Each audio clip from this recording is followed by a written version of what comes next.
Daniel had grown used to juggling everything alone. After losing his wife 3 years ago, he became both father and mother to his lively twin daughters, Emma and Lily. But with his demanding shifts as a mechanic, he needed help, someone kind, patient, and trustworthy. That's when she showed up. Her name was Anna, a young woman with warm eyes and a quiet confidence. She applied for the babysitting job through a simple flyer, nothing fancy. To Daniel, she looked like any other college student trying to make ends meet. He didn't ask too many questions. He was just relieved his girls instantly adored her. What Daniel didn't know was that Anna was no ordinary babysitter. She was the daughter of William Harrison, a powerful CEO known across the city. But Anna had grown tired of being treated like a princess in a golden cage. She wanted to experience life as an ordinary person, to understand real struggles, the kind her father's wealth had shielded her from. On her very first day, Anna walked into Daniel's modest home and noticed things money couldn't buy: the faded couch, the hand-drawn pictures taped to the fridge, and the laughter of 2 little girls who looked at their dad like he hung the moon. Something stirred in her heart. She hadn't come here just to babysit. She had unknowingly stepped into a home where love outweighed everything her family's money could ever purchase. The twins, Emma and Lily, quickly warmed up to Anna. Within a week, she was braiding their hair in the mornings, helping them with homework in the evenings, and even baking cookies that filled the house with a warmth Daniel hadn't felt in years. He watched in quiet amazement, wondering how a stranger could fit so naturally into their little world. One evening, Daniel returned home earlier than usual. He stood silently at the doorway, watching Anna on the living room floor surrounded by crayons and papers. The twins were giggling as she taught them how to draw flowers, her laughter mixing with theirs. It wasn't just babysitting, she was giving them pieces of joy that money couldn't buy. "Dad!" Lily shouted, running into his arms.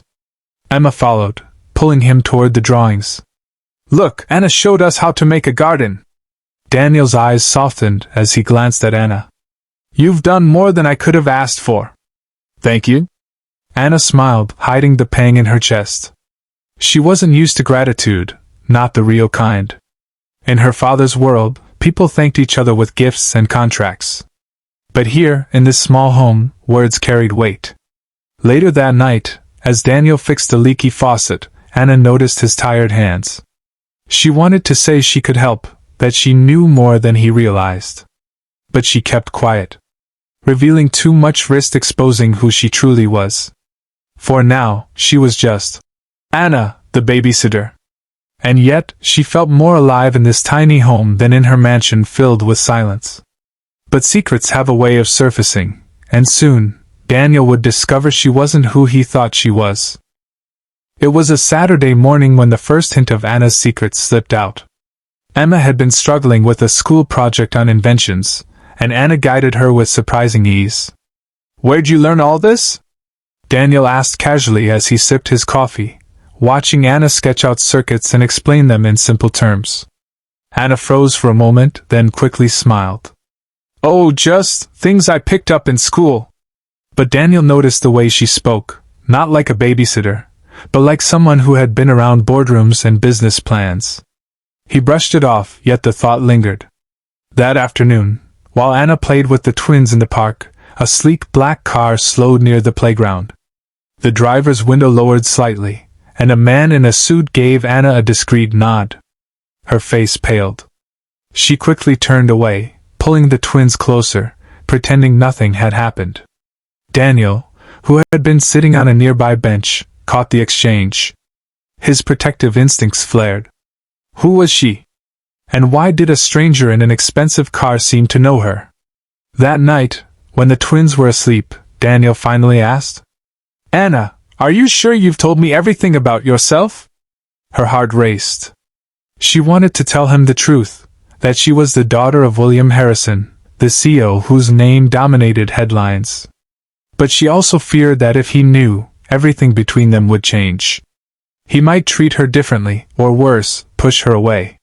So she whispered softly, "I'm just someone trying to find her place." Daniel studied her in silence. He didn't press further, but deep down, He knew Anna carried a secret too big to stay hidden forever. The truth began to unravel one rainy evening. Daniel was late coming home, and the twins begged Anna to tell them a bedtime story. She hesitated, then began weaving a tale about a little girl who lived in a golden castle but longed to play in the real world, a girl who wanted friends who loved her for who she was, not for her father's wealth. Emma's eyes widened. "That sounds like a princess." Anna smiled faintly. "Maybe. But sometimes being a princess feels very lonely." When Daniel walked in later, he overheard the end of the story. The way Anna spoke, her tone, her choice of words, stirred something in him. She wasn't just spinning a fairy tale.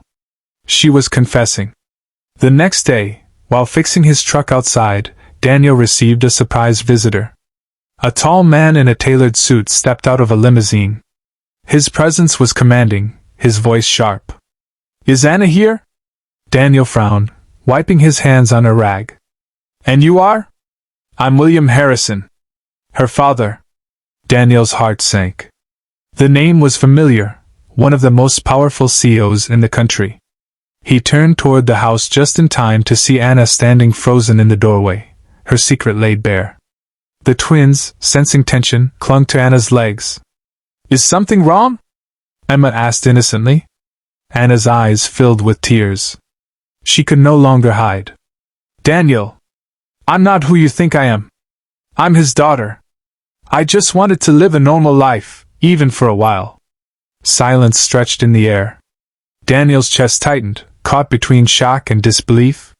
The babysitter he had trusted with his daughters was the heiress to a fortune. The room grew heavy with silence after Anna's confession. Daniel stood still, his rough hands clenched by his sides. He had trusted her with the two people he loved most in the world. Now, everything he thought he knew about her seemed like a lie. "I should have told you sooner," Anna whispered, her voice trembling. "But I didn't want you to see me as just the CEO's daughter. I wanted to be me. To matter for who I am, not what my name carries." Daniel's eyes flicked toward his daughters. The twins clung to Anna, their small hands gripping her dress as though afraid she would vanish. "Daddy," Emma said softly, "don't be mad. Anna's our friend." Lily added, "She makes us happy. Doesn't that matter?" The innocence in their voices pierced Daniel's anger. He remembered the laughter, the stories, the gentle care Anna had shown them. None of that was fake. None of it could be bought. William Harrison cleared his throat, impatience written all over his face. "Anna, this charade has gone on long enough. Come home. You don't belong here." Anna looked at Daniel, tears brimming. "But I do belong here, with them. With you." For the first time in years, Daniel felt a flicker of something he thought he'd buried, hope. Yet fear tugged at him too. Could someone from her world ever truly belong in his? Taking a deep breath, he finally spoke. "If you're here for the right reasons, then I don't care about your last name. My daughters love you, and that's what matters. But this is your choice, Anna, stay as yourself, or walk away as the CEO's daughter." Her heart pounded. The moment of truth had come. Anna's chest tightened as Daniel's words hung in the air. Stay as herself, or walk away as the CEO's daughter. She looked at the twins, their hopeful eyes silently begging her not to leave, and at Daniel, a man who carried his world on his shoulders yet still managed to keep love alive in his home. She turned toward her father, her voice steady though her hands shook.